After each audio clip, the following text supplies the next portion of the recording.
Hello, good afternoon, good morning. My name is Chiara Benetti, and I welcome you on behalf of ETA Florence Renewable Energies, technical organizer of IA Bioenergy webinar series. Today's webinar is entitled Synergies of Renewable Hydrogen and Bio-based Value Chains, Case Studies. The webinar will be moderated by Christiane Hennig, Senior Research Associate from the German Biomass Research Center and lead of IA Bioenergy Intertask Project Synergies of Green Hydrogen and Bio-based Value Chains Deployment, and co-lead of IA Bioenergy Task 40. The speakers of the webinar will be Joachim Lundgren, professor from Luleå University of Technology and country representative of IA Bioenergy Task 33. Then we'll have Laura Rahidka, CEO and founder of Hycamite TCT Technologies. Then Axel Funke, principal investigator pyrolysis at Karlsruhe Institute of Technology and leader of IA Bioenergy Task 34. And Utsav Vikram Tutta, business development director of Elotrakia. Some rules, as usual, during the webinar, you have the possibility to drop questions by typing your questions in the Q&A tab that you can find at the bottom of your screen. Our speakers will reply to your questions either by typing the answer or by replying in person at the end of all presentations during the Q&A session. There's also a chat tab, but usually we use the chat just for greetings, so do not use the chat for questions. And as usual, the webinar will be recorded, and also the presentations will be available together with the recording from tomorrow on IA Bioenergy website. So that's all from my side. I'll give the floor to Christiane and enjoy the webinar. Thank you.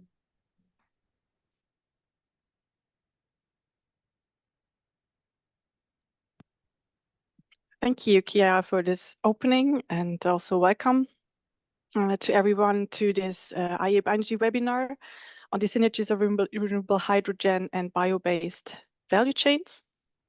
My name is Christiane Hennig, and as presented by Chiara, I'm a senior scientist at DBSZ, the German Biomass Research Center. And within IA Bioenergy, I'm coordinating jointly with our Finnish partners from VTT in Finland, the IA Bioenergy activities on hydrogen, of course, with a focus with an IA Bioenergy on biomass-based hydrogen. And today I'm moderating the session. As presented by Chiara, we have some rules, and I just wanted to highlight some further organizational aspect. So we first have 4 presentations planned, and after these 4 presentations, we will have a Q&A of 15 minutes. And there we plan to take some of your questions that you were raising in the Q&A and trying to address as many as possible. But of course, it's a 15 minutes Q&A. So if there are some further questions or things that you want to really raise, also there would be a chance to reach us via email in the aftermath of this webinar. So this brings me to our intro. So we want to start with a little overview for you. What is the background on the biomass-based hydrogen? And also, why are we looking into this at IA Bioenergy? Sorry, Christiane, we don't see the... Okay, now, yes, so now starting the presenter mode for you. So to give you this background, why we were actually looking into the aspect of biomass-based hydrogen within IA Bioenergy. There were several discussions also way back, also already 5-8 years back, that we saw that is an overlooked topic. So among the hydrogen options, especially also renewable options, it is an overlooked topic, and we really want to give some information and data and to shed some light on this whole area of producing hydrogen from biomass. And by this also showing opportunities and also to see what it could be the role, especially also within the energy system of biomass-based hydrogen, plus looking into hydrogen uptake. So to see where could hydrogen also play a role or prominent role in biomass-based processes in order to improve or to allow actually also biomass-based value chains. And this we do with looking into the status quo on technologies. So what are the activities out there?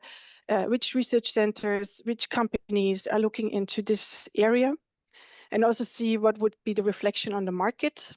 And this is also, of course, very important as a comparison also to see the competitiveness with regards to power-based hydrogen.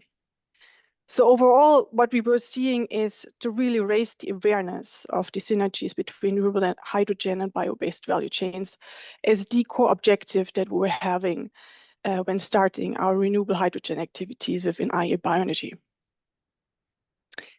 By doing so, we initiated an intertask project in 2021. So this kind of intertask project was then a result of bundling the different streams of activities within the different tasks within IEA Bioenergy that were already looking into this area of biomass-based hydrogen, and then really bringing it up also to this system perspective and system level. This intertask project is coordinated by Task 44. It's a system task, and it's a task that looks into flexible bioenergy and system integration. And the whole intertask project is participated by 9 other IEA Bioenergy tasks. So what you will hear today are the first results and also outcomes of this project. How did we structure this intertask project? So what we were seeing on the one hand, as I was giving in the intro, we really want to know and see also about the technologies and the markets. So we were on the one hand looking into this aspect of producing hydrogen from biomass, but on the other hand, as another stream to look into the hydrogen uptake into bio-based processes and to really show what is the current status, also the TRL and the maybe also possible pathways for use. We were deciding to go for case studies, to also to look into global activities into this, and then to select case studies and highlight them and also describe them. In the other half of the project, we will then look into the assessment of these different case studies and concepts. So there, the guiding idea is, on the one hand, to reveal on the climate effects from these different concepts under 1 and 2. And on the other hand, to show what is the role within the energy system or prospective role, to really see what could also hydrogen from biomass help within the energy system, but also which energy services it could provide to the overall energy system. And from all this, at the synthesis, then, of course, to support good governance with our results, and then to have also kind of highlighted and revealed for policymakers to really show the options that they're out there in this area. So this brings me back to our today's webinar. So you will see today the insights from our activities under 1 and 2. So it's really technologies and concepts. And the other half, so this is already an announcement. I want to really take here the opportunity to also highlight this already, that there is a second webinar planned. And this will be then around the assessment. So towards the end of the year, beginning of next year, we are going to plan another webinar, and then we will really look into the details of the climate effects and energy system role. So you can already kind of mark this for you, that there's another upcoming webinar that reveals then the synthesis of this project. So this brings me to our first speaker. So we will start with the topic on producing hydrogen from biomass. And here we have as a first speaker Joachim Lundgren. And Joachim is the leader of this topic within the Intertask project. And Joachim will give us an overview on the general concepts and pathways, but also will already dive into some KPIs to really also show the performance of the different concepts and what has to be considered within this area. So Joachim, then I stop sharing my screen and hand over to you for your presentation. Thank you very much, Christiane. So I will share my screen.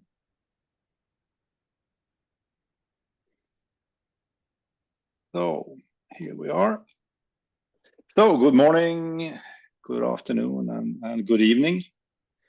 My name is Joachim Lundgren, and I have had the honor to lead this work package on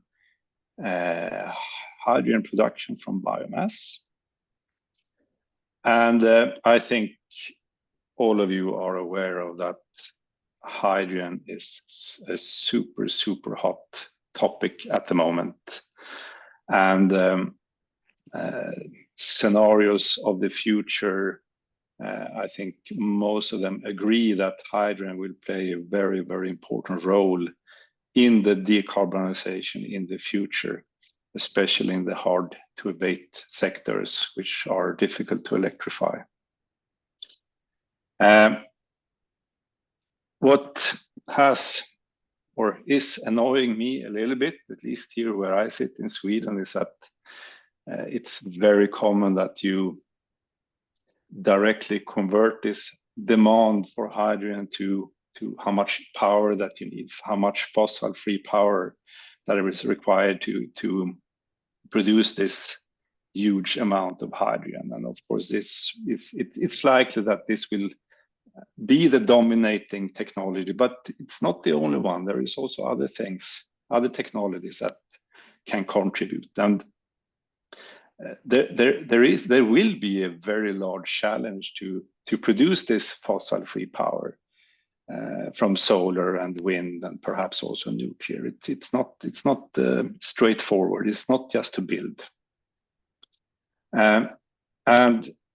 Therefore, we have seen, like Christiane mentioned, that also the biomass-based hydrogen is a bit overlooked. It doesn't really, it's not really on the table, and we think that actually deserves more attention.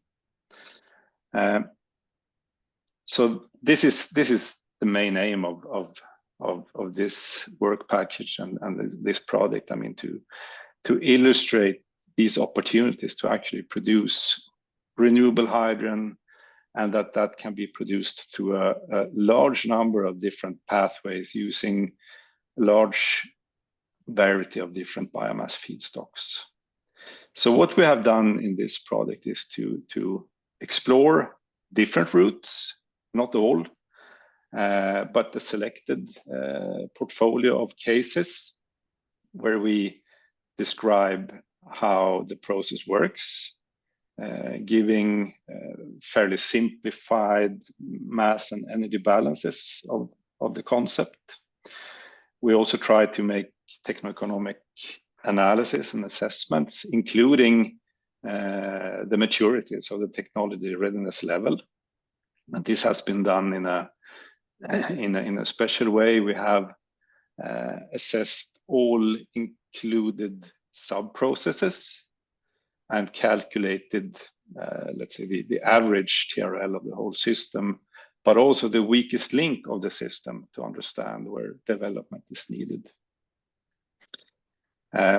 In these assessments, we have utilized different types of key performance indicators, and many of them defined by, you might know, the European Clean Hydrogen Joint Undertaking, which we thought was a good start, but we have also added our own indicators to get a more complete picture.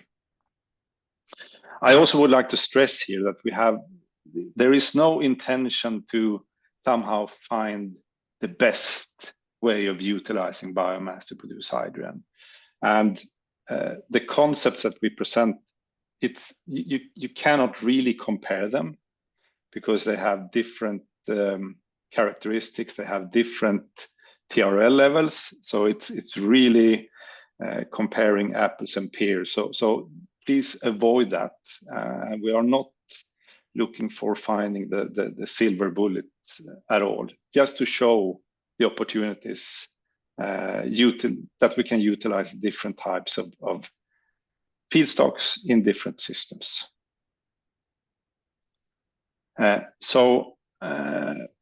This is just an overview of the case studies that we have carried out. We have tried to identify different scales, different countries, different feedstocks, and so on, different technologies. So we have 2 gasification concepts, one in the Netherlands and one here in Sweden, using different feedstocks. We have 1 case on anaerobic digestion. We have 2 cases on ethanol and 1 case on utilizing methane and split that into hydrogen and solid carbon. And I will leave the last case to the next speaker, Laura, who will present that. So I will only focus on the first 5 here.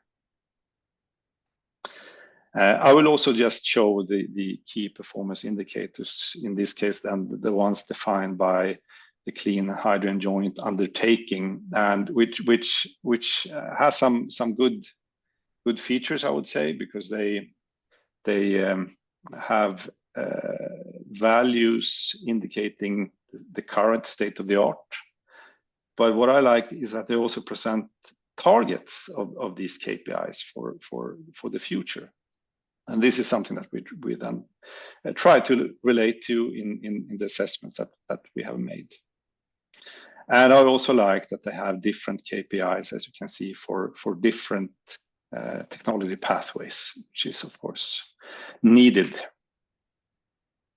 So by that, I will present the first case, which is a Dutch case, a company called Torgas, that converts torrefied biomass residues to biochar, but also to tar and nitrogen-free synthesis gas that can be upgraded to biogenic hydrogen. The capacity of this concept is foreseen to be up to 100 megawatts, so pretty large scale, I would say. But it can be scaled down to maybe 30 or perhaps even smaller. But this is the scale that Torgas foresee. Important here is that they don't only produce hydrogen, but also biochar as a valuable product. They also get the stream of food grade carbon dioxide that is of course also very interesting, either for storage or for use in some applications. This concept is proven in pilot scale. It has, I mean, individual sub-processes have a relatively high TRL level, but the concept is not really proven in relevant scale producing hydrogen, which means that the weakest link is around TRL 5.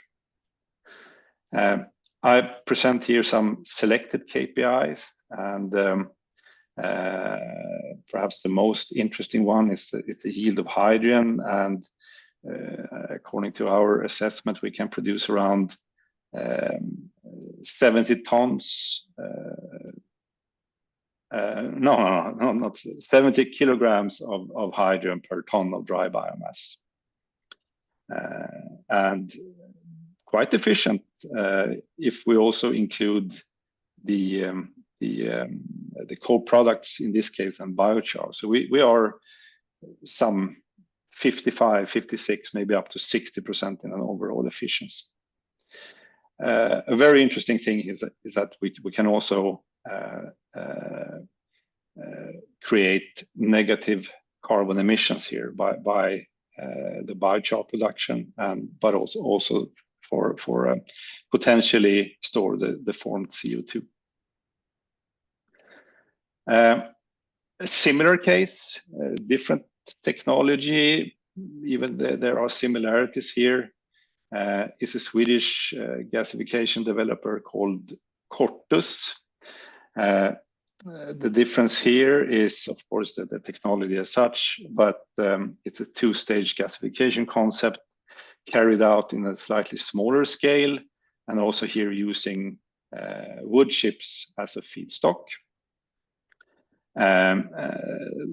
Cortus, they have actually a plant in operation today in the south part of Sweden, in Höganäs, providing gas replacing synthetic natural gas for metal powder production. So the plant actually exists. Not for hydrogen production, though, I might add, but it produces a very nice syngas with actually a very high hydrogen concentration, which means that this concept would be very, very beneficial for producing hydrogen. Like the Torjas concept, they also get potentially a stream of biochar and also food grade CO2 as co-products. Roughly the same TRL level, perhaps a little bit higher than Torjas, in my opinion. But also here, the weakest link is that they haven't proven the whole system to produce hydrogen. Also, the techno-economic performance is similar as the Torjas concept. The next is actually also a two-staged process, but here we are using microorganisms to generate hydrogen in the absence of oxygen, so anaerobic digestion. This is a concept developed by the Swedish RISE Research Institute together with a company in Sweden called Indians. And they have developed a pilot scale system for converting biogenic wastewater from sugar beet processing, so sugar processes that they can utilize. And in this system, they can produce both hydrogen and methane simultaneously. One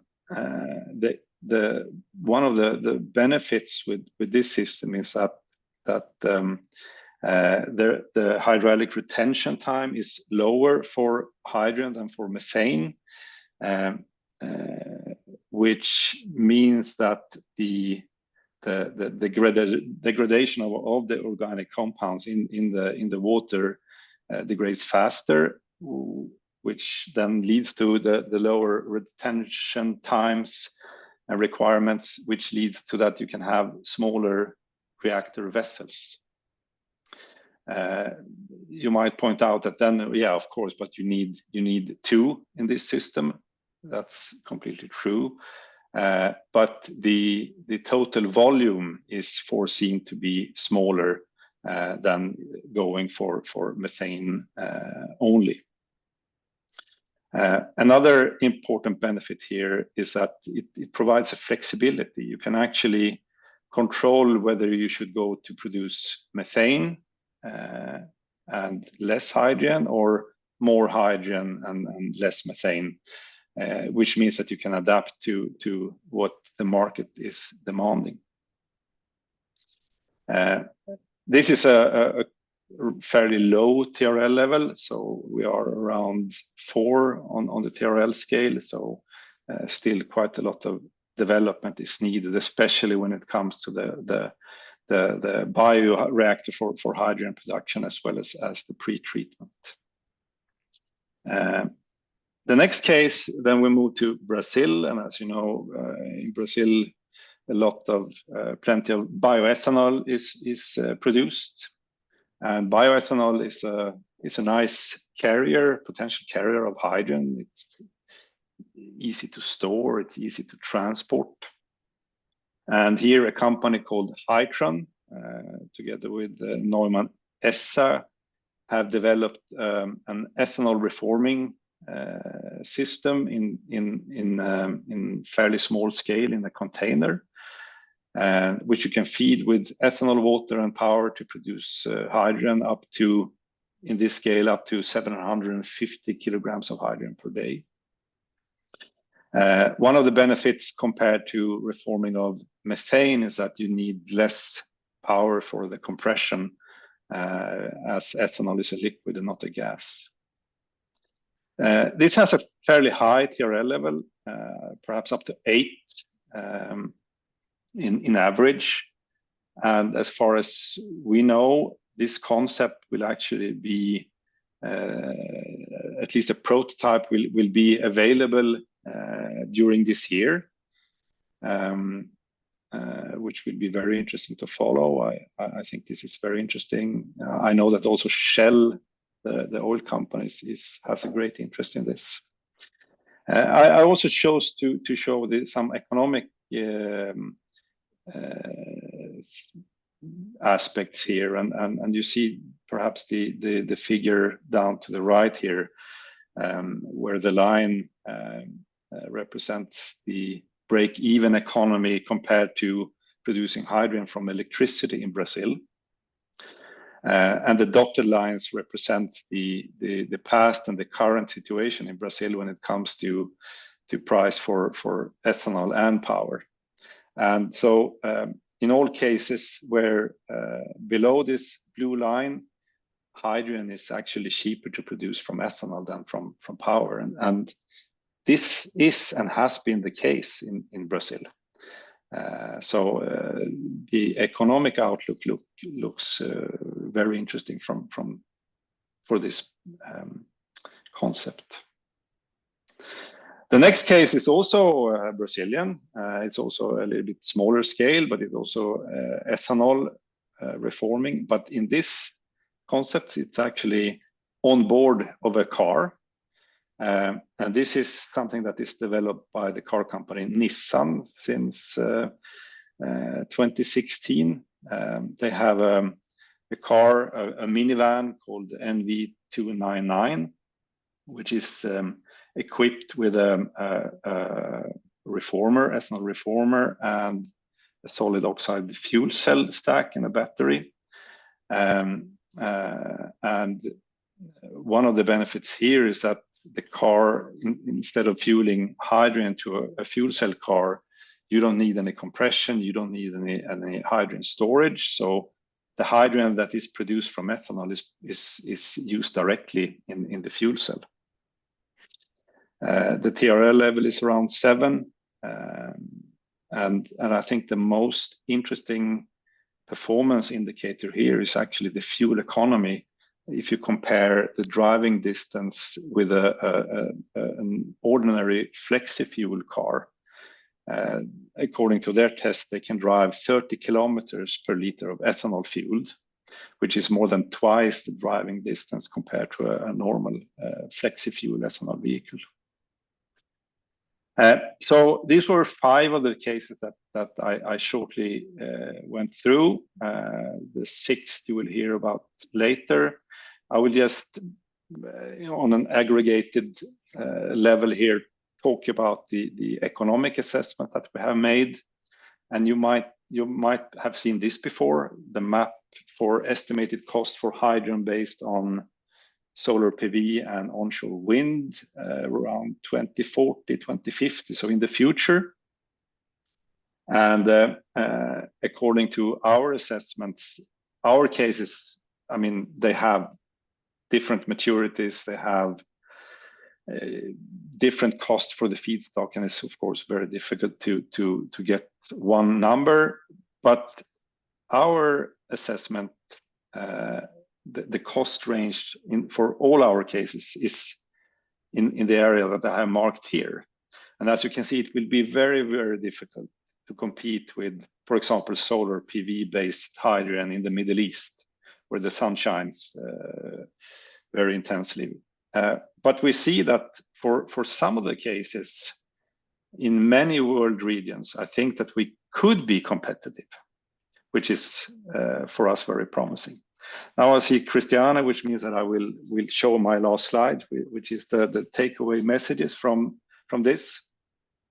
And what we have tried to illustrate here is that we can produce hydrogen from a large number of biogenic feedstock in a wide capacity range. We can utilize low-grade feedstock like biogenic wastewater and different types of residues, but also higher quality feedstock, ethanol, for example, or other alcohols that can be conveniently transported and stored. We also see that many of these concepts produce not only hydrogen, but also other things that has a great value. biochar, biocarbon, or biomethane. And this is also when we made these assessments, we saw that the KPIs that we have used from the Clean Hydrogen Joint Undertaking, they are very focused on the hydrogen production itself, and they misses these characteristics that it also produces other things. So this is something that we want to bring up, that we have to widen the KPIs that is used to assess hydrogen production technologies. As Christiane said, we will in the later webinar talk about the climate performance, but a very important feature here is that we create great opportunities to obtain negative CO2 emissions. And we also see that from an economic point of view, that we can actually produce biogenic hydrogen at costs equal or actually lower than hydrogen produced from renewable power in the future in many world regions, not all, but in many. We see that this could be a fantastic complement to renewable power-based hydrogen, and we really think that it deserves more attention. And then I will stop. So thank you very much. I will stop sharing my slides and look forward to further discussing this later. Thank you so much, Joachim, for your excellent presentation and overview. And just a quick note, also Joachim was already stating this, of course, it should read with the hydrogen yields kilogram per ton and not ton per ton, just as a note. And as also already announced by Joachim, we are now moving to our first real world case study that we're having here today, addressing the topic producing hydrogen from biomass. And here we want to give a warm welcome to Laura Raika from Hycamite, who's presenting one of the case studies that is highlighted in the Intertask projects. And here Laura will show us more about the technology that separates methane into hydrogen and solid carbons. So Laura, just feel free now to share your presentation and your screen with us. Thank you. Thank you, Christiane. So I hope you can see my screen now. Yes, we can see your screen. Okay. Great. Okay. Thank you. Not in the presentation mode yet, Laura. Now it is. No. Now it has arrived. No. Okay, a little Thank bit you. slow. Great. Okay. Okay. Thank you. So thank you. So my name is Laura Raika. I'm a founder and CEO of Hycamite, and I will tell you more about what is Hycamite, what we do, and how do we produce clean hydrogen. And first of all, about our company. So we are a deep tech company, a clean tech company, and we're commercializing the further developing methane splitting technology, which was originally research at the University of Oulu. And so we are located in Finland, in Kokkola, and I will shortly show you the place where we are. And we are one of the fastest growing hydrogen companies in the world, and also the fastest growing in Finland, of course. And we are backed up by international strategic investors, and we are currently the only methane splitting company that can produce graphite on a larger scale. Our industrial scale demonstration plant, the capacity is 2 kilotons of clean hydrogen, so it's roughly 20 megawatts if you compare to the electrolysis. And that means also 6 kilotons of solid high-value carbon products. We have more than 60 Hycamates from different countries working with us. Then if we check out where we are located, and I try to get my pointer so I can show you. So of course we have offices. This is Kokkola Industrial Park, which is the largest inorganic industrial park in Northern Europe. so the center of battery chemicals, for example. We have big companies here in this area. We have, of course, offices, but we have a pilot plant here, which has been operational over 3 years now. Then we have, of course, laboratories, and now we have built an industrial scale plant here in the center of this industrial park. And we are now in the commissioning phase. So we had a grand opening a few weeks ago of our factory, and we are commissioning and starting the operations still this fall. Then about methane splitting or pyrolysis technology, as you can also call this. So in our process, so we split the methane molecule with our own proprietary catalysts and heat. So of course you can do this methane splitting also only with heat, or for example with different kind of catalysts or molten metal catalysts, for example. But we use solid catalyst as a raw material, so natural gas, biomethane, renewable natural gas, or even some side streams or from petrochemical industry can be used as feedstock. Our pilot plant currently is using biomethane from the local biogas plants. And currently we have 5 different catalyst families producing different types of carbon products, as because there is no oxygen in the process, so of course no carbon dioxide is being born. And if we check out a little bit more details of our process, so you can see, so this is a simplified picture of our process. The core of our process is the reactor. We have different types of reactors. Here is only one type. Inside of the reactor, we have, of course, the catalyst there.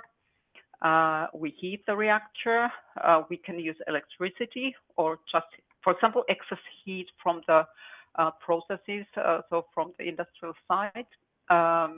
We preheat the gas and feed that into the reactor.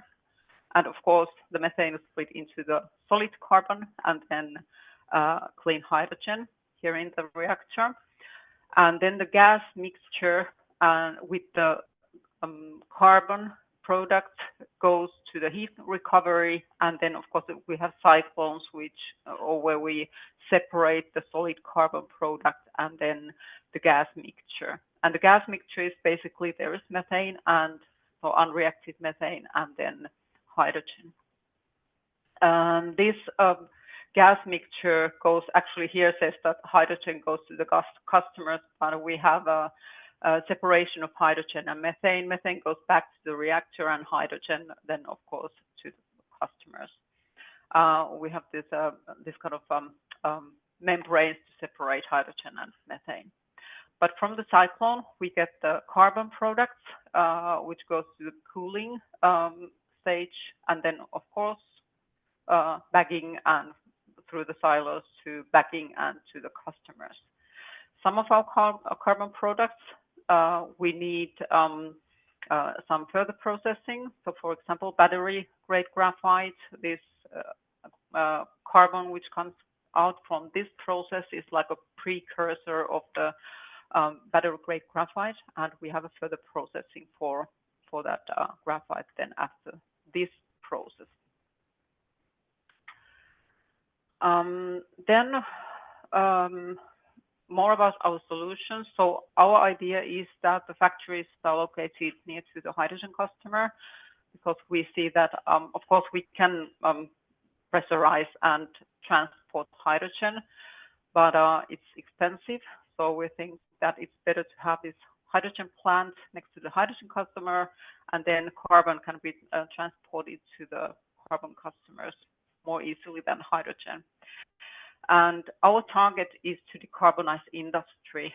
So we serve industrial customers, and our plants, like all the methane splitting plants, can be placed next to the hydrogen customer and that industry or industrial site that, for example, uses natural gas as a feedstock or as a fuel. And our process, well, it captures the carbon in solid form, so we don't produce any CO2 emissions. So we see that that is, of course, a benefit, and this process is really energy efficient process also. So if we compare this kind of methane splitting process to the electrolysis, which is a good way also to produce hydrogen. So we use only 13% of that energy, which is required for the electrolysis. But we see that we need different types of production methods for hydrogen, and it's good to hear that we have a lot of different kind of technologies to produce hydrogen, clean hydrogen.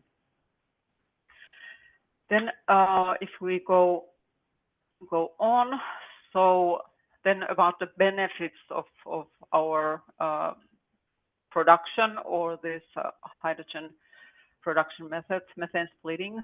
So there was a mention about the price, that how important is the price of the hydrogen, clean hydrogen.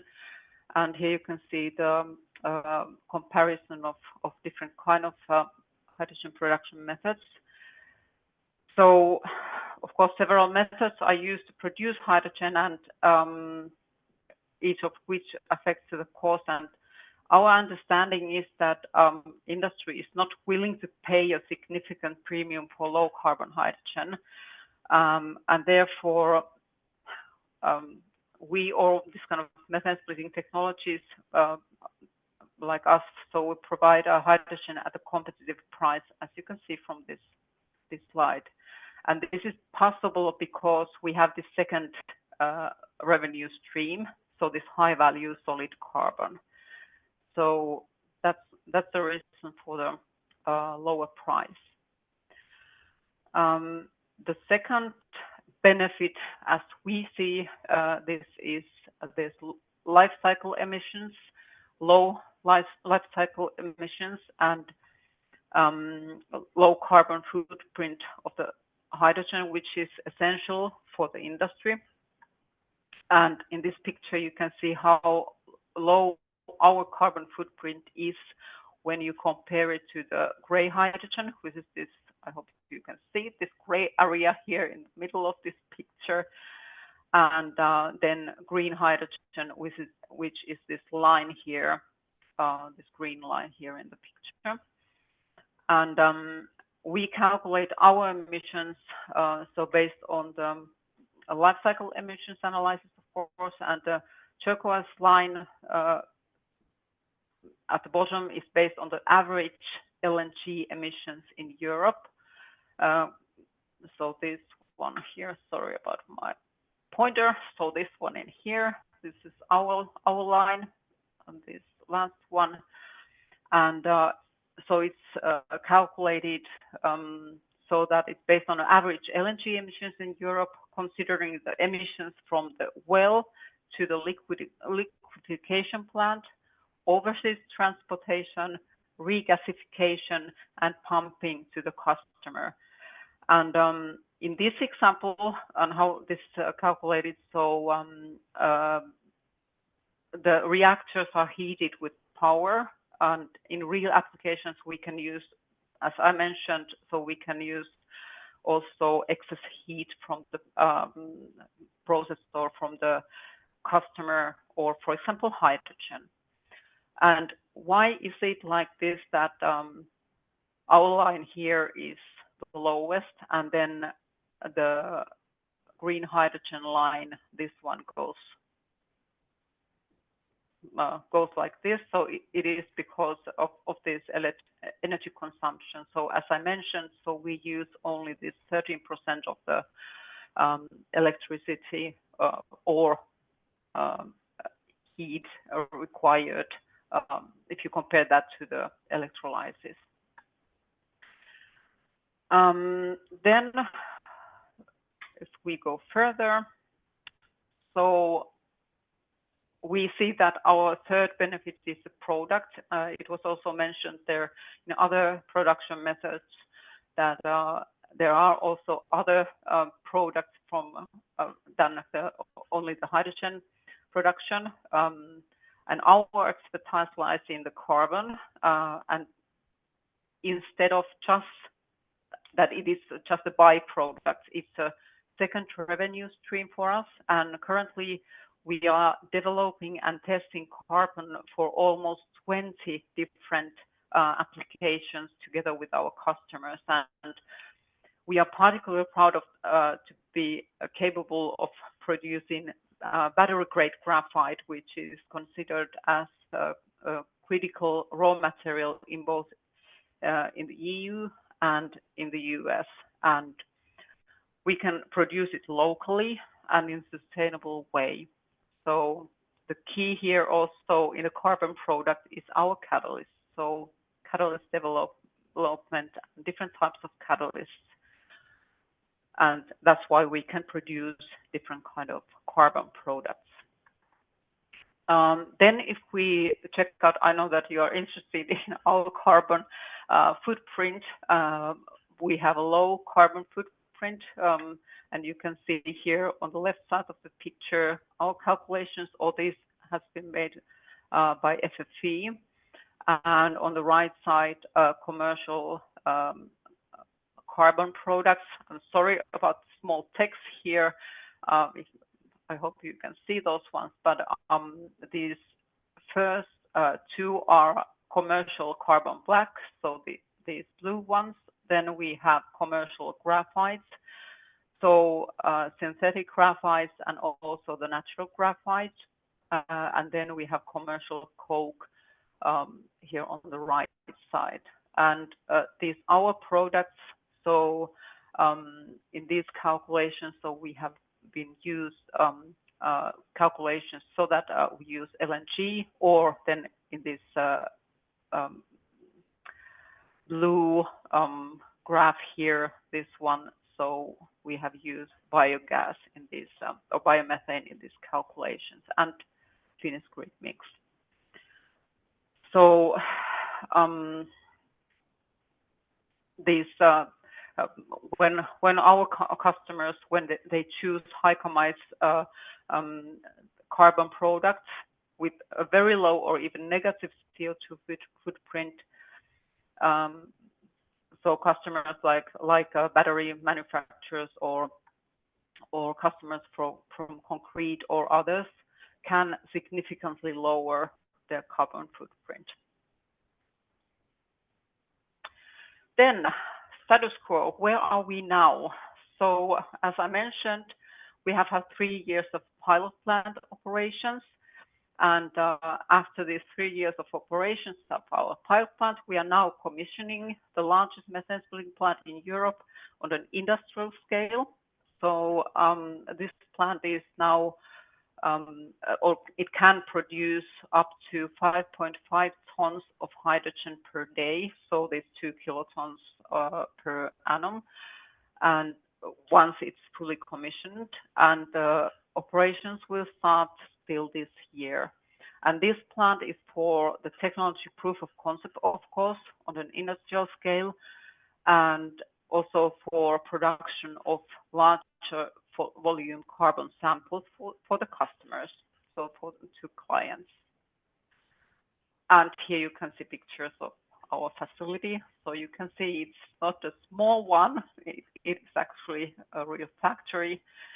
So there's a process hall there, and then also our carbon plant and process hall inside from the factory. So that was actually it. And if you want to or need some more information about our process and our company, so you can visit our website, and also you can also find my contact information from there. So thank you so much. Thank you, Laura, for having this presentation here with us today. And I already can tell you that there are many questions are waiting in the Q&A. I think the audience is very curious about this, also, especially if you're going towards commissioning already. We will have some good discussion at the end. Thank you, Laura, for this. Thank you. So this brings us to the next presenter with Axel Funke.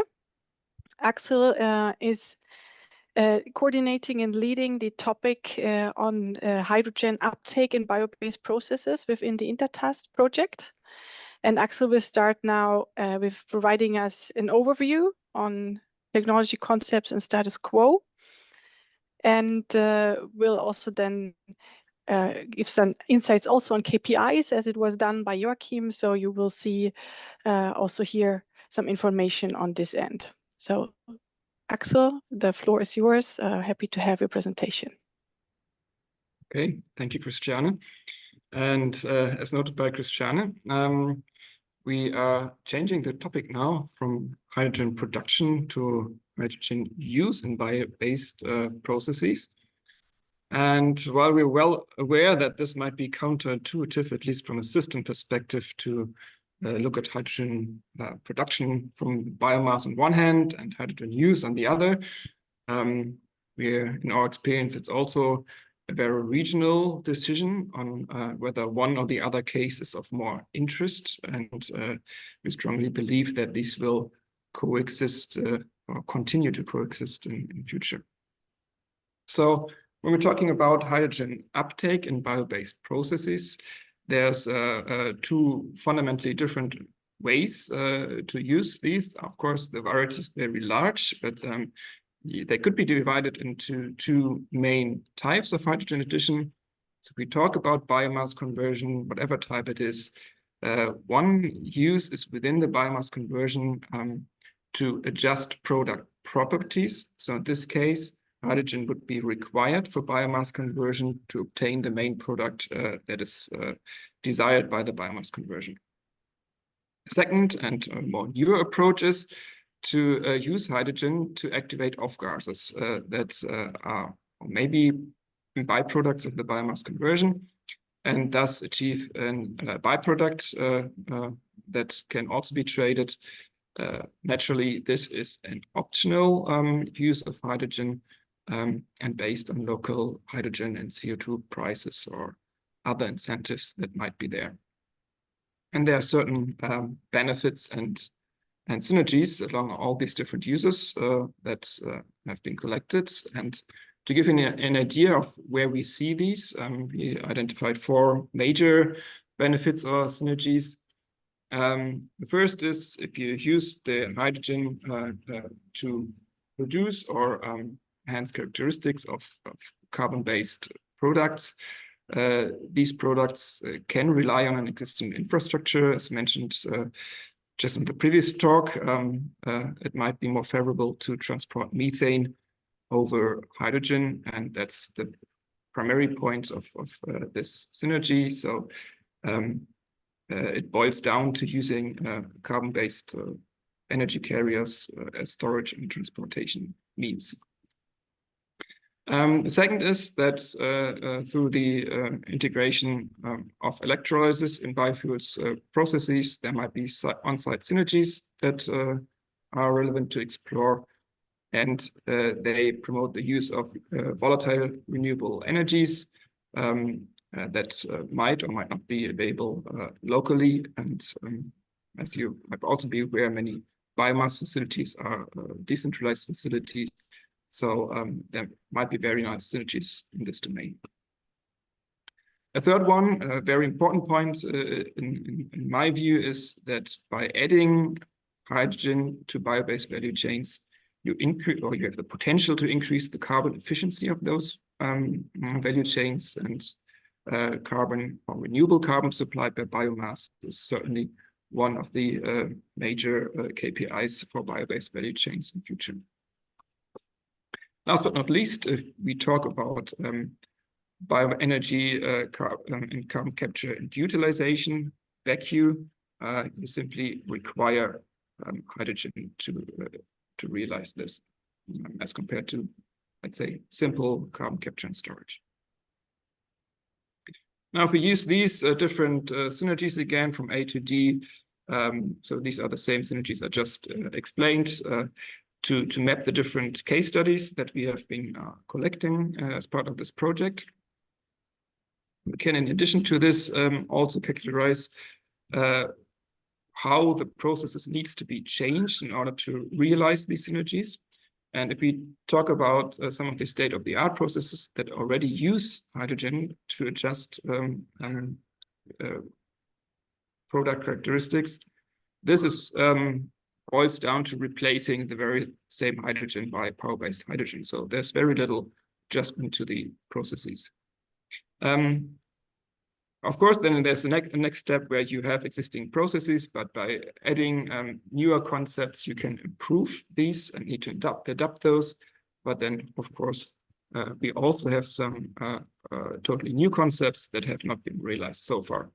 And these come along with, naturally, with certain technical barriers from low to high, which is, I guess, easy to understand. Now, we collected around about 10 case studies in the domain of hydrogen uptake in bio-based value chains. And as you can see here, I tried to map them over the different synergies and the different, let's say, technical barriers that exist. As you can see, if you have a low technical barrier, also the benefits can be not as high as for others. But the case studies collected cover quite nicely, I think, the domain of the different synergies and also the different, let's say, technology readiness levels we're discussing here and technical barriers. So different to Joachim, I chose the approach not to present them in detail because, as I said, there's around about 10 cases here, but to give you a brief overview of what they're about and let's say as a teaser for the report that is to be published, we find more details. So the first case is a case in Denmark. This is let's say, a theoretic case which is a calculation on biomass combustion, and then well, the biomass combustion is an existing case, but the carbon capture and utilization here has been calculated as part of this case study and to present the effects on that. The next two cases are based on gasification, but they have let's say different strategies. And the first, LTU Green Foods, is primarily focusing on methanol production, whereas the second, the high fuel case, is focusing on methane production with, of course, different concepts, underlying concepts. The High Fuel Up is a European Horizon Europe funded project, and the LTU Green Fuels is a demonstration facility. The next two cases are based on biogas and making use of the CO2 co-produced in fermentation. Electric here, you will hear a closer presentation, or more detailed presentation as next, which is focusing on biological methanation. There's also a very nice pilot facility in Germany, which has a look at catalytic methanation. So I think this also covers the field very nicely. All of these first 5 cases are optional in the sense that these are not necessarily required to have the primary biomass conversion, but lead to an improvement in certain aspects if these hydrogens are included. So that's what I called type 2 earlier on. The next 5 cases, the first is refuels. That's a green refinery concept based on gasification as well, and synthesis of the syngas, which investigates how hydrogen can be used to adjust the hydrogen to carbon monoxide ratio and how that affects on the carbon efficiency. Then we have a case study on the lignin valorization through hydrodeoxygenation of lignin. Again, here hydrogen is used to adjust the product characteristics and needed for that, similar to the next case, which is based on upgrading of hydrothermal liquefaction oil to transportation fuel characteristics. And the last two cases are HEFA and HVO plants. Of course, these are mature technologies, and the cases are to investigate how the current hydrogen can or is replaced by power-based hydrogen in these plants. And all of these, as you might have guessed, are referring to type 1. As I said, I won't go into detail about the different cases for now, but I spent a few words on KPIs associated or that could be associated with those. I mean, naturally, it's a very large variety of different cases, but I think one way or one key feature that is worthwhile investigating is if hydrogen is used to achieve some sort of storage characteristics for the hydrogen and to transport it. And of course, for these KPIs exist from the Clean Hydrogen Partnership, as Joachim pointed out earlier. So it's the same institution, same set of KPIs, but with a different focus, in that case, for storage options. Of course, I'm very aware this is only a fraction of the hydrogen uses, but I found this very good lesson to understand where we're heading at. So there's two KPIs, one for the economy set by the Clean Hydrogen Joint Undertaking, depending on the year, around 1 to 1.5 euros per kilogram of hydrogen stored and transported via compression and liquefaction. So it's quite a simple process stage, but if we compare that to methanation, of course, a bit more is involved. So we have the hydrogen, you need to produce the methane, then this methane can be stored before this is then separated into hydrogen and CO2 again. For this latter part, steam reforming would be state of the art. And digging into the numbers provided by literature, one could state that well, the production cost from hydrogen from fossil methane or natural gas is around about the same range as liquefaction cost, and of which 75% feedstock cost. I know it's a very rough guidance, but just to give some indications on the ballpark figures here. That leaves around about 0.75 to 1.1 euros per kilogram of production cost for the first step of methane.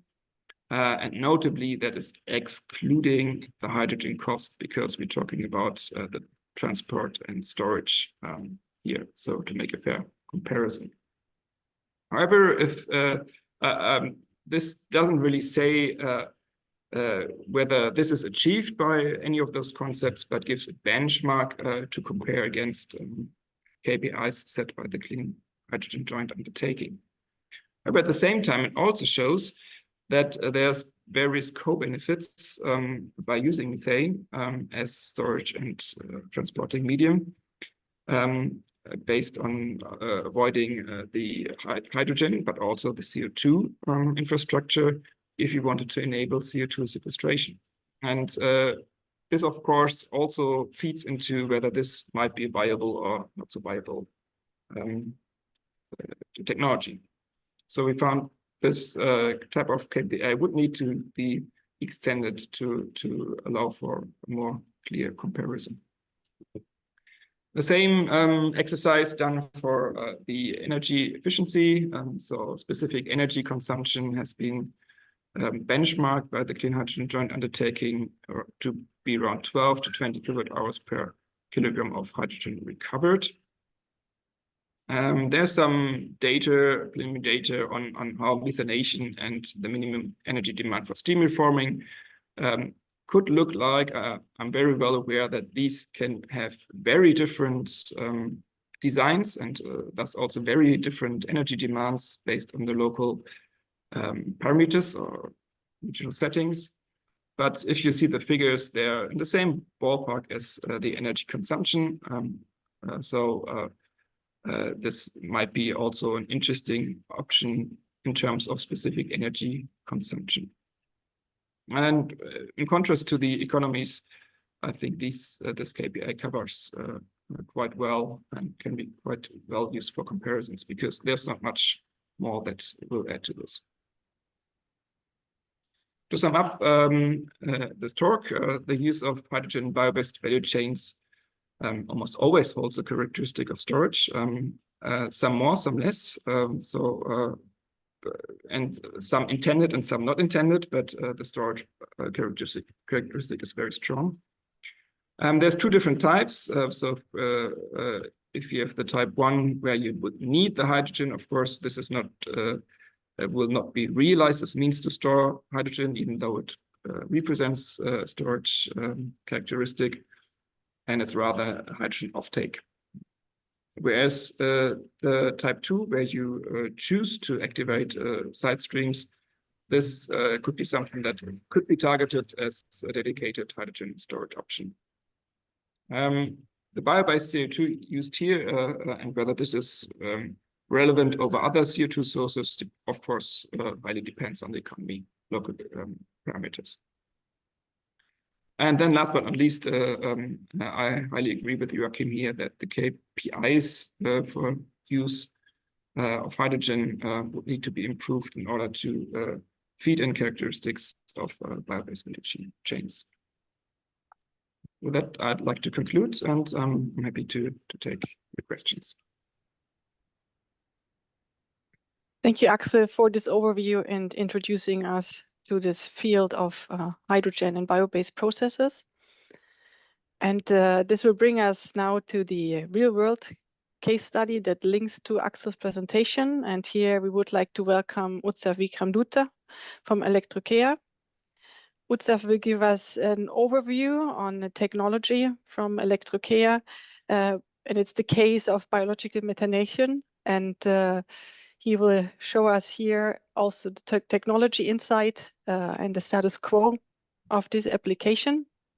So Utsav, we're happy to have you here today. And please share your screen and your presentation with us.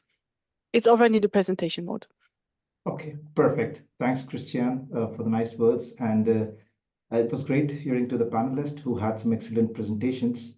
So let me start off once again by shaking everybody up. Good morning, good afternoon, and perhaps good evening to some of you. So I see that my panelists have already spoken about the hydrogen production from biomass and the use of renewable hydrogen from bio-based processes. So I want to follow through by explaining how Electrocare is creating value by utilization of renewable hydrogen in bio-based processes.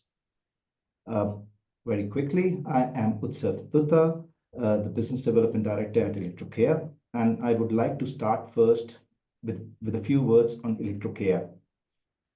Many of you would have heard about us, you might know us, but for those who don't, Electrocare is a growth stage power to gas technology company headquartered in Munich, Germany. Our technology combines biogenic CO2 with renewable hydrogen to create renewable natural gas, which is a drop-in replacement for the fossil gas. Our vision as a company is basically to displace the fossil gas from the gas grid, which is, in our view, the largest remaining challenge to decarbonize the energy sector. We have been working towards this vision since our inception in 2010, and the plant that you see in front of you with an enhanced graphic is a testament to our progress in that direction. The picture that you see is from our first demo plant in Avedøre, Denmark, that we installed and operated between 2016 and 2019. So Electrocare's biomethanation technology here was coupled with an existing wastewater treatment facility, and the wastewater treatment facility supplied the biogenic CO2 feedstock, both in forms of raw biogas and later, after a purification system, a pure CO2 stream. The renewable hydrogen at the plant site was basically developed through an electrolyzer. The renewable hydrogen was generated at site through an electrolyzer with a capacity of 1 megawatt. And Electrocare's technology efficiently combine the biogenic CO2 made available from the wastewater treatment plant and the hydrogen that we produced at site into the bioreactor to produce synthetic methane that was then injected to the gas grid. How the technology works is explained in this brief overview. Step 1 and 2 are about the feedstocks. That is the biogenic CO2 that would come from a biogas plant or any other bioprocess or landfill gas, and the green hydrogen that is created via electrolysis process utilizing renewable power. Once the feedstocks are made available, then in the next step, these are compressed to enter at the bottom of the bioreactor at a pressure of 10 bar. The reactor itself is filled with water and kept at a temperature of 60 degrees Celsius. And Electrocare's patented biocatalyst is also suspended in this water. Apart from that, the bioreactor also includes an agitator to provide the mixing of the gases.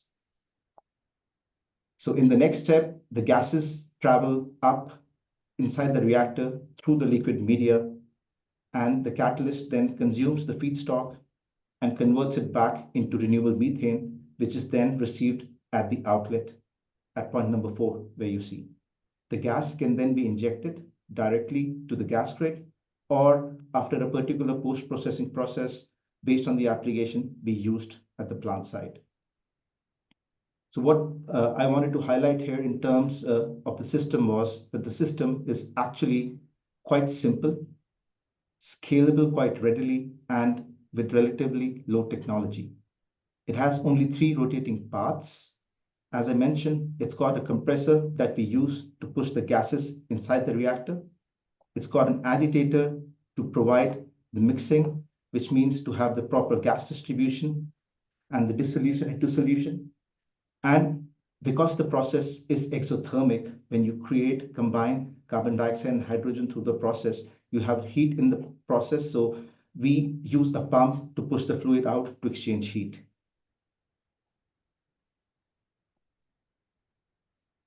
And here, after a brief overview on the technology now, I would like to talk about the process that is actually enabling the technology. And to that effect, the magnified version of the photo that you see here is for the microorganism called archaea. Now, archaea, which is the basis of our technology, is an ancient microorganism that has existed on this planet for millions of years. For its survival, it has been doing only one thing, which is that it consumes carbon dioxide and hydrogen to produce methane. Though archaea is agnostic to the religion of carbon dioxide and hydrogen, the terminology or the analogy for Electrocare's production methane that we produce is biocat methane. So Electrocare, in essence, is actually the technology is harnessing the power of this ancient, proven biological process to create synergies for effective utilization of hydrogen. And this is actually not only what we do with the technology, but here it also forms a part of our name, and hence the name Electrocare. So Axel spoke about one of those case studies, and I would like to move to that eventually. However, just wanted to share that we have actually optimized the technology and process firstly at a lab scale and then at our demo plants to address some key challenges while creating new learnings leading to scaling up of the technology. And in this illustration, you see a use case and associated values for a 1 megawatt project utilizing either a CO2 stream upfront or a biogas stream, which was already demonstrated at our pilot facilities. So I talk about the case 2, which is the biogas upgrading case. Here, you have 3 streams entering inside the bioreactor. Whereas on the top, you would see the stream entering the bioreactor as only hydrogen and carbon dioxide. So with these three streams, I want to point out that electrochaos technology, when coupled to a biogas plant, for example, acts as a natural upgrading unit, which means that we are actually able to double the output of the production of the output of methane by converting the CO2 in the biogas back into synthetic methane. Additionally, the heat that we produce in the process can be integrated with the anaerobic digester facilities based on the site layout and requirements. During the execution of the project, the pilot plants, we had a couple of major challenges that we had to overcome. One of the key challenges was the fact that suitability of the technology to be used directly with the raw biogas stream. And that was actually one of the key learnings and challenges from the demo plants. And we actually label them as de-risking of the feedstock streams. And with this, I start first, with the biogas feedstock stream, where we could actually demonstrate that even with utilizing the raw biogas, we can actually deliver the end product in line with the requirements that were submitted to us from the plant. Here we demonstrated the robustness and the strength of flexibility of electrochaos biocatalysts to be able to operate with different feedstocks on the carbon side. Whereas when we look at the other feedstock, which is the hydrogen, the challenge here was also because of the discontinuous availability and the possibility for the system to ramp up and down due to the intermittent nature of the renewables. So while addressing this challenge for the feedstock, you would see here in the snippet from the operation of the plant, we have the red and the green bars as a supply of hydrogen and carbon dioxide, and on the top, a faint yellow line, which is the synthetic methane production. So we were supplied hydrogen in form of a renewable energy profile and were tasked to demonstrate the capabilities of our system.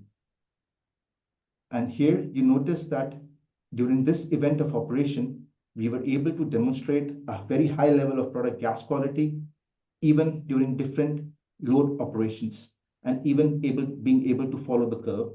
This is one such occasion, and we did this curve following for multiple different curves that were sort of provided to us. So the load following that we established is also published and available in a public database.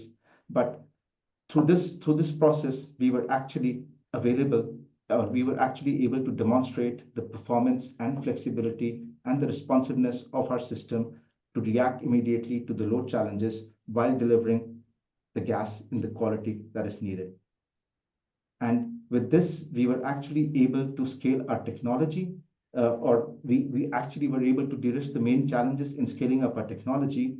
And moving forward, we have, based on the experiences gained from the operation of these plants, complemented with the availability of funding and through partnerships, have been able to scale the technology for commercial production. So I will start first with the grant that we received from AIC back then, which enabled us to develop an archetype design for a 10 megawatt unit, which means the electrolyzer capacity of 10 megawatt, being able to manage 500 normal cubes of carbon dioxide in the biogas stream. Then together with a strategic partner, Baker Hughes, following a modular approach, we as a company have scaled the technology to deliver large-scale commercial projects. After de-risking through multiple pilot plants and joint scale-up activities, we are now focused to ensure the deployment of electrochaos technology at a climate-relevant scale and look for markets that provide a good regulatory framework for execution of such projects. And this brings me to the markets. And here we've listed down some of the key markets where we see some drivers. But one fact that is clear is that there are different drivers and incentives for every market, which has its own challenges and probably its upsides. Here in Europe, we see that there is a target of 35 PCM of biomethane until 2030.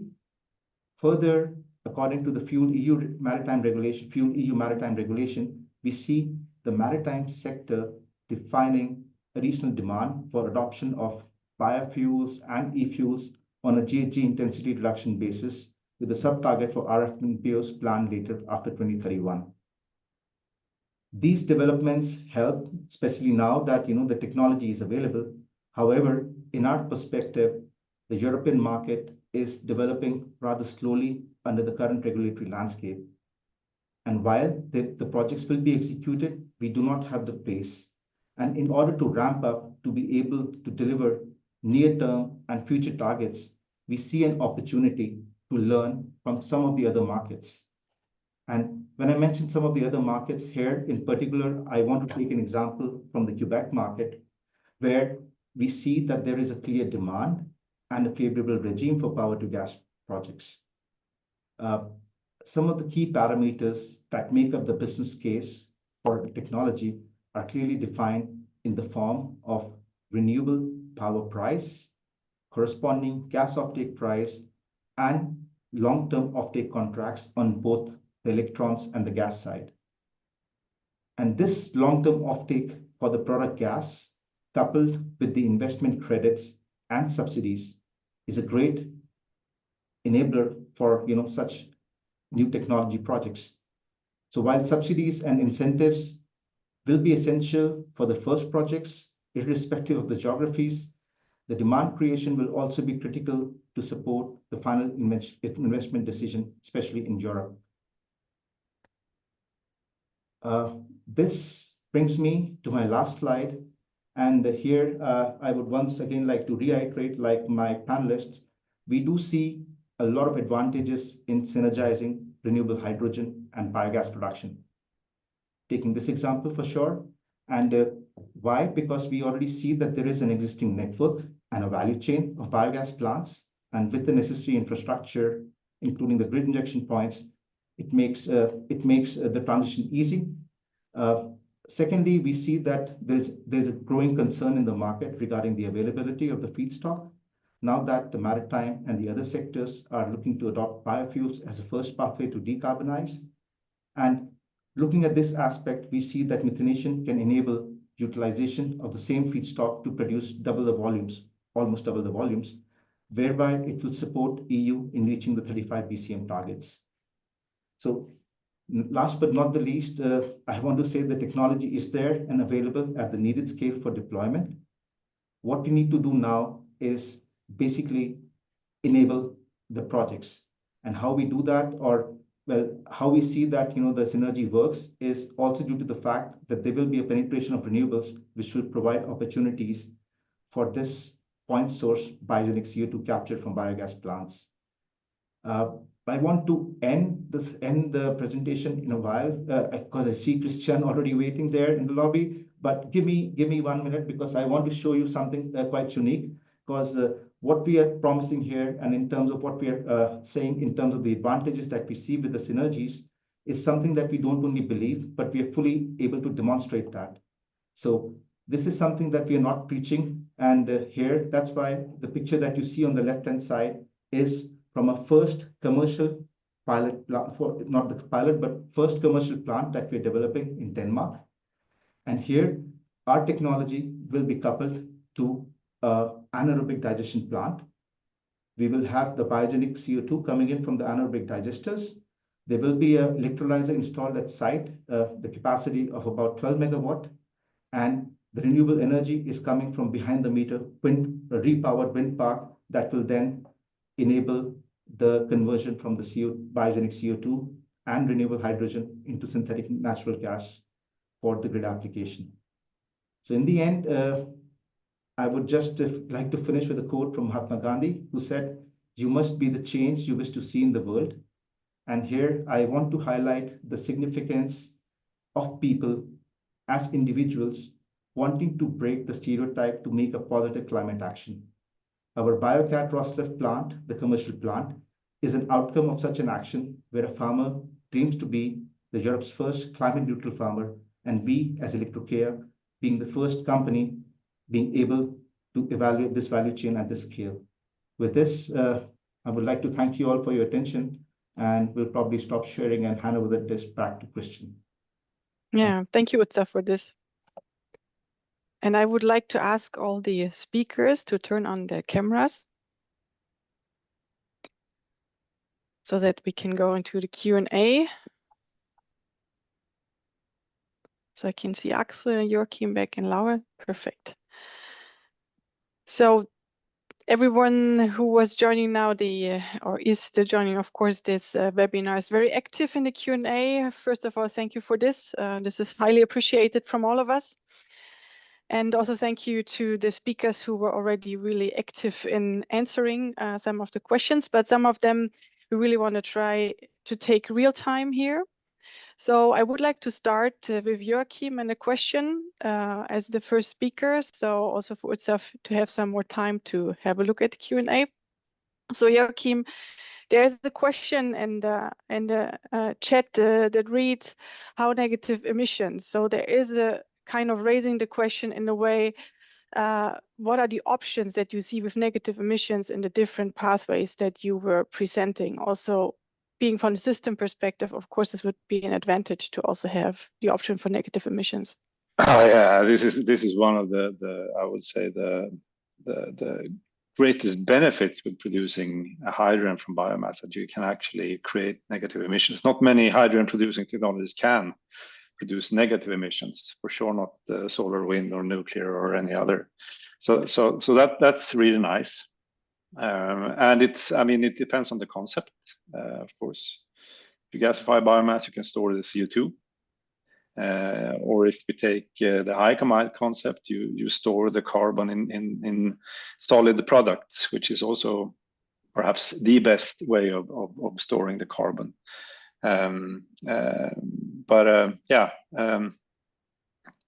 I always get the question, isn't this a waste of biogenic carbon? Yes, maybe.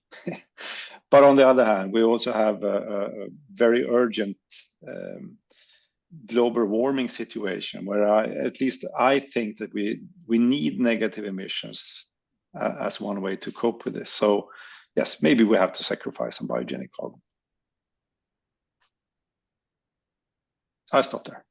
Yeah, thank you, Joachim, for your reflections on this. So this brings me more also in the direction to the real world case. So looking to Laura. Thank you, Laura, for answering so many questions already. I was trying now to make a choice and I could see that one topic was coming up several times. So there's a basic question about the carbon in your process. So one of the questions reads, besides storage, what possible application of the biocarbon do you see that is produced? So it would be great to hear from your point of view of being in the position now from the pilot moving towards commissioning, what you would see of possible applications here. So as there was in my presentation also, so we have several types of applications. So not only, for example, the batteries, but also, for example, steel industry, concrete industry, polymers. Then there is also this kind of capacitors and so on. So we see that, of course, we understand that when we produce a huge amount of carbon, so always 3 times more carbon than hydrogen. So we understand that it may affect also to the price and the market, carbon market.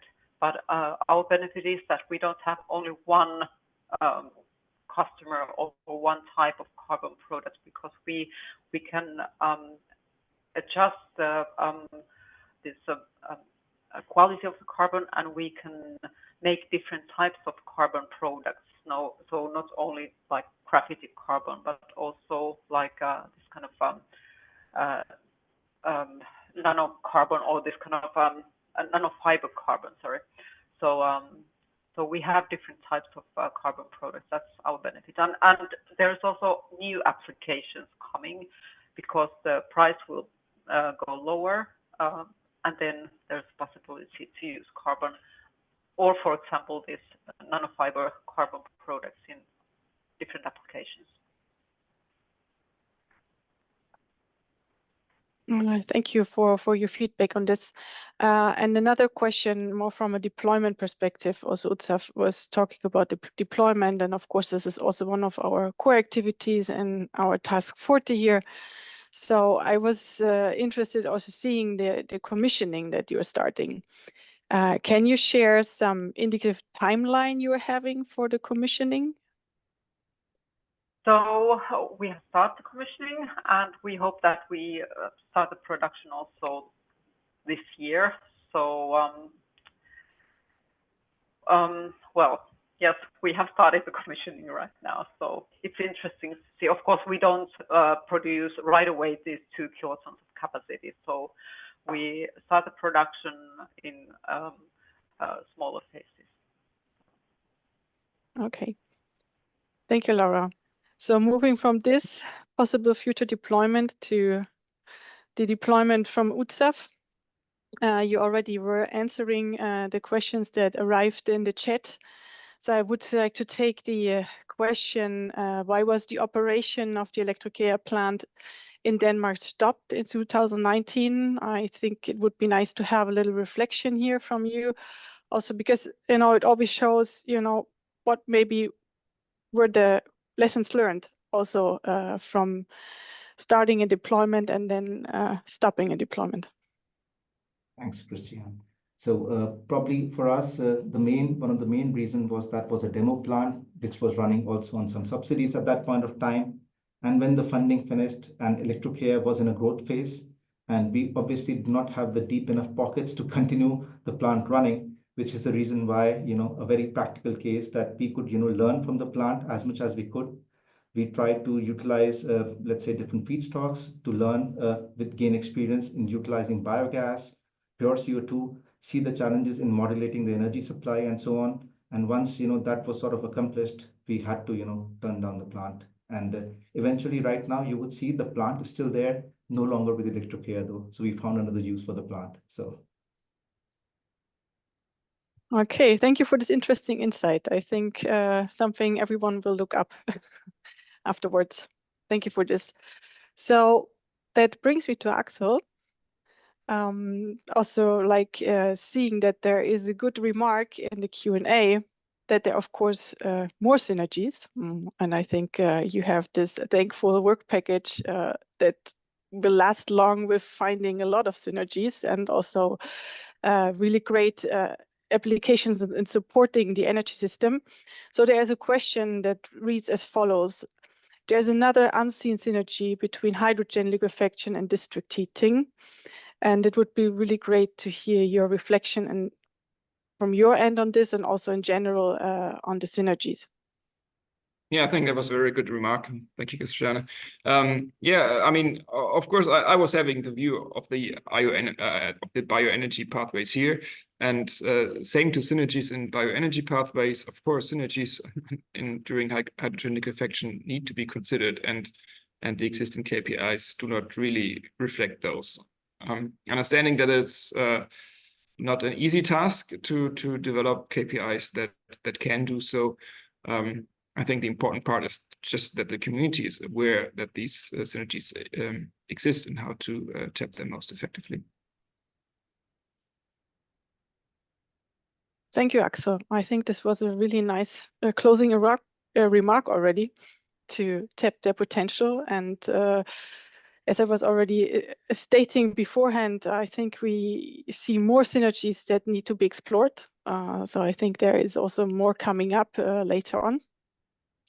So looking at the time, we're already 4:30, so I think it's time to close this webinar. So thank you to all the speakers. We're really glad to also have the industry represented to really see how these real-world case studies are working, which stage they are at, what are the lessons learned, what are maybe promising future applications. And with this, we want to say thank you also to all the members and to the audience of this webinar. And want to close this webinar for today. Thank you, everyone. Thank you, Christian. Thanks, everyone. It's great meeting up. Thank you. Bye-bye. Yeah. Thank you. Bye. Thank you.